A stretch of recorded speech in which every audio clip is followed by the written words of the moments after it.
पृष्ठीय क्षेत्रफल और आयतन क्लास 10th मैथमेटिक्स में एक अध्याय है। उसमें दो प्रश्नावली हैं, एक तो 12.1 है और 12.2 है। 12.1 में कुछ प्रश्न हैं जो कि बोर्ड में आ भी चुके हैं और 2025 बोर्ड में उनके आने की संभावना है। लेकिन बोर्ड में किस प्रकार से आएगा तो मैं आपको एक बार समझाता हूँ इस वीडियो के माध्यम से। यहाँ पे क्या है कि कई बार संख्याएं वो चेंज कर देते हैं और यहाँ पर मोस्टली हुई भी है। ठीक है, ये आपका 12.1 का पहला प्रश्न है और प्रश्न क्या है मैं इसको पढ़ देता हूँ। यहाँ पर संख्या चेंज हुई है, आपके यहाँ पर 64 सेंटीमीटर क्यूब है, लेकिन बोर्ड में यहाँ संख्या चेंज हो जाती है। ठीक है, तो ये प्रश्न मुझे मोस्ट लगा। एक प्रश्न और भी है, तो पहला प्रश्न देखते हैं अपन। दो घनों जिनमें प्रत्येक का आयतन 125 सेंटीमीटर क्यूब है, आपकी जो बुक है उसमें 64 दे रखा है, तो यहाँ पर संख्या चेंज होती है हर बार। के संलग्न फलकों को मिलाकर के एक घनाभ बना जाता है। घनाभ का पृष्ठीय क्षेत्रफल आपको निकालना है।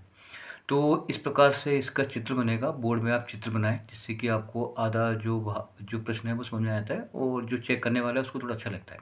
ठीक है, तो ये घन हो गया, दो घन है। अब इसका जो आयतन है वो भी 64 है, तो इसका भी आयतन 64 सेंटीमीटर क्यूब है और इसका भी आयतन 125, क्योंकि मैंने यहाँ पर 125 लिखा है, तो आप इसको 125 भी मान चलें। तो यहाँ पर 125 सेंटीमीटर क्यूब और इसका भी आयतन है 125 सेंटीमीटर क्यूब। ठीक है ना, 125 है ना।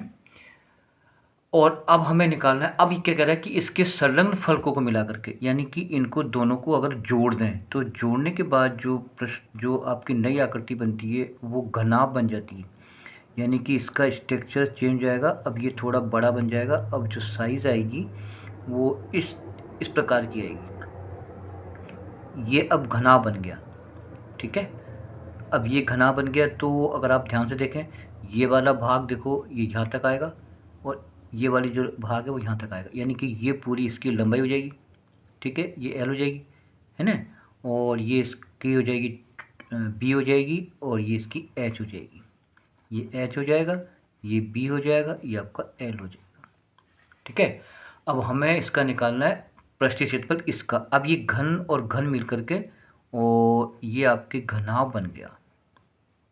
ठीक है, चले भाई, अब देखो अपन इसको हल कैसे करते हैं। पहले अपन इसको ले लेते हैं, ये घन है तो अपन ने हल करा। यहाँ पर हल करने के लिए आप यहाँ पर हल लिखेंगे, तो यहाँ पे लिखेंगे घन का आयतन, और घन का आयतन होता है भुजा की घात क्यूब, क्योंकि आयतन दे रखा है 125, है ना।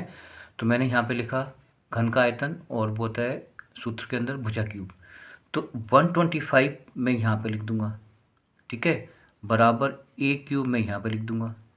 ठीक है, अब मैं इसके क्या फैक्टर करूँगा, खंड करूँगा किसके, 125 के, और वो होते हैं 5 इंटू 5 इंटू 5 बराबर ए की घात क्यूब। देखो अगर अपन तीनों को इंटू करते हैं तो क्या आता है, 5 25 55 125। तो इसका अर्थ ये हो गया कि 5 3 बार आया है और ए के ऊपर 3 आ गया, क्योंकि यहाँ पे मैंने देखो एक तो 3 है तो यहाँ पे घात 3 आ गई, ये तो सूत्र में था ही 3। अब बेटा देखो ये कैंसिल हो जाएगा, क्योंकि दोनों पक्षों में घातें समान होने पे काट देते हैं। तो 5 बराबर ए आ गया, तो इसका अर्थ हो गया कि इसका अर्थ ये हो गया कि जो घन की भुजा 5 आ गई। ठीक है, अब देखो यहाँ पर आओ अपन वापस ऊपर आते हैं। देखो तो ये वाली जो भुजा 5 हो गई तो ये भी 5 होगी, ये 5 होगी, ये 5 होगी, ये भी 5 होगी, तो ये 5 होगी। क्यों होगी 5? क्योंकि घन की का प्रत्येक भुजा बराबर होती है, पृष्ठ बराबर होता है। तो अब इन पाँचों को लेकर के इसको जमाते हैं, तो ये 5 और 5 कितनी हो जाएगी, ये हो जाएगी 10। ये तो बेटा 5 ही रहेगी। 5 क्यों नहीं, क्योंकि ये तो फलक यहाँ पे आएगा, तो ये तो कितनी हो जाएगी 5। अब हाइट भी देखो बेटा 5 भी रहेगी, क्योंकि जो इसकी ऊंचाई है वो तो 5 ही रहेगी ना, क्योंकि ये तो हाइट ही, ये तो 5 ही रहेगी, ये आपकी बढ़ेगी। अब ये लंबाई हो गई, ये चौड़ाई हो गई, ये ऊंचाई हो गई। अब इसका निकालना है आपको पृष्ठीय क्षेत्रफल। तो देखो अब अपन निकालेंगे घनाभ का पृष्ठीय क्षेत्रफल। यहाँ पे आ जाओ, तो अब यहाँ लिखेंगे अपन घनाभ का पृष्ठीय क्षेत्रफल बराबर, सूत्र आपने देखा होगा, 2 लंबाई गुणा चौड़ाई प्लस चौड़ाई गुणा ऊंचाई प्लस ऊंचाई गुणा लंबाई। ठीक है भाई, अब आ जाओ यहाँ पर, ये इक्वल आ गया, ये 2 का 2 आ गया। अब लंबाई कितने रखोगे 10 इंटू कितने रखोगे चौड़ाई 5, फिर चौड़ाई 5, ये 5, ऊंचाई 5, गुणा में फिर ऊंचाई 5 और लंबाई आपकी 10 है।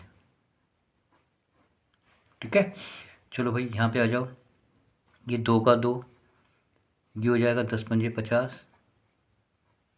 ये 55 25 प्लस 10 पंजे 50।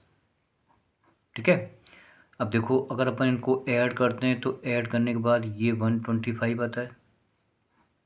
ठीक है, सही है भाई।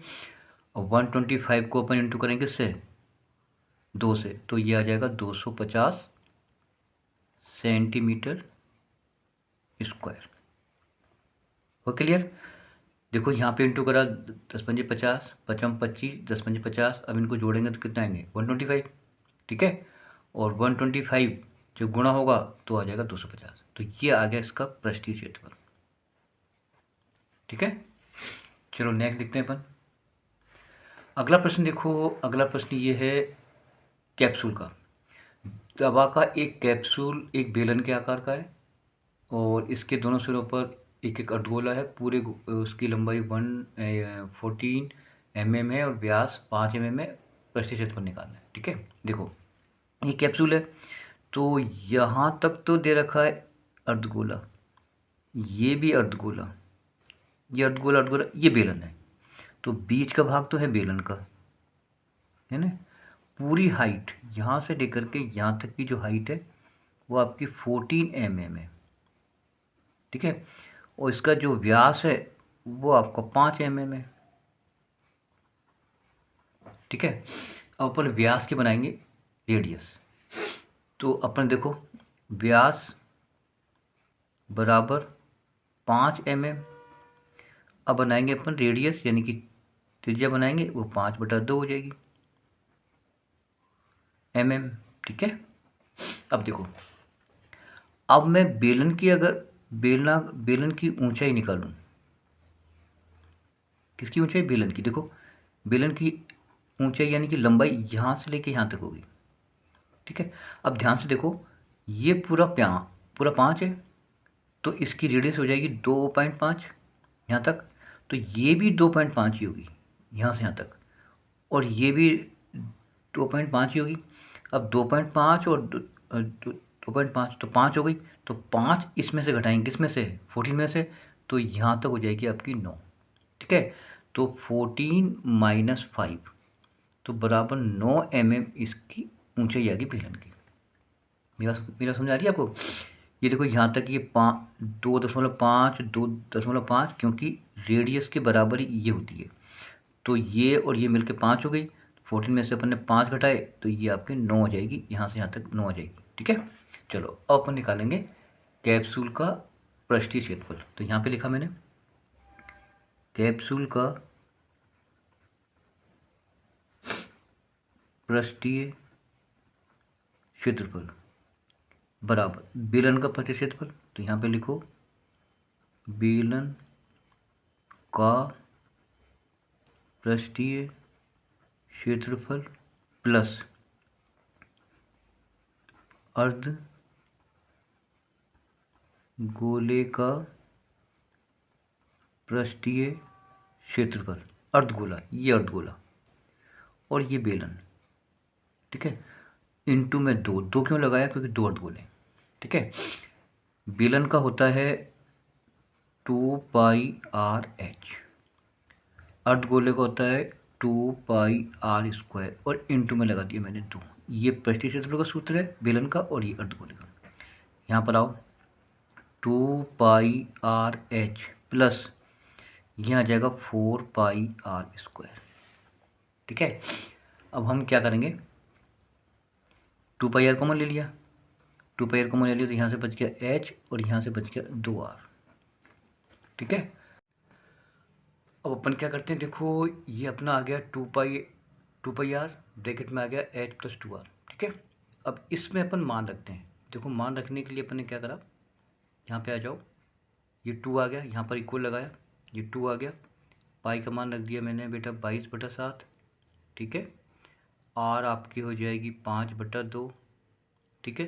फिर ये ब्रैकेट आ गया, फिर एच अपना है 9 बेलन का, ठीक है, ये रहा, और फिर प्लस में 2 आ गया और इंटू में आ गया 5/2, ठीक है। अब देखो ये 200 तो कट गया, ठीक है ना, ये 200 तो कट गया। अब देखो यहाँ क्या बच गया, यहाँ बच गया 22, इंटू में 5 बच गया बेटा, नीचे बच गया 7, इंटू में यहाँ बच गया, ये दोनों ऐड हो जाएंगे, 9 और 5 14 हो जाएगा, ठीक है। काट लो उसको, कितनी बार गया, 2 बार गया, ठीक है। अब देखो 22 का पाड़ा बोलेंगे 5 बार तो ये 110 हो जाएगा, और इंटू में आपका 2 आ जाएगा, ठीक है। तो इसको अगर अपन ध्यान से देखें तो इसको गुणा करने पर ये 220 सेंटीमीटर स्क्वायर ये इसका क्षेत्रफल आएगा इस कैप्सूल का। धन्यवाद।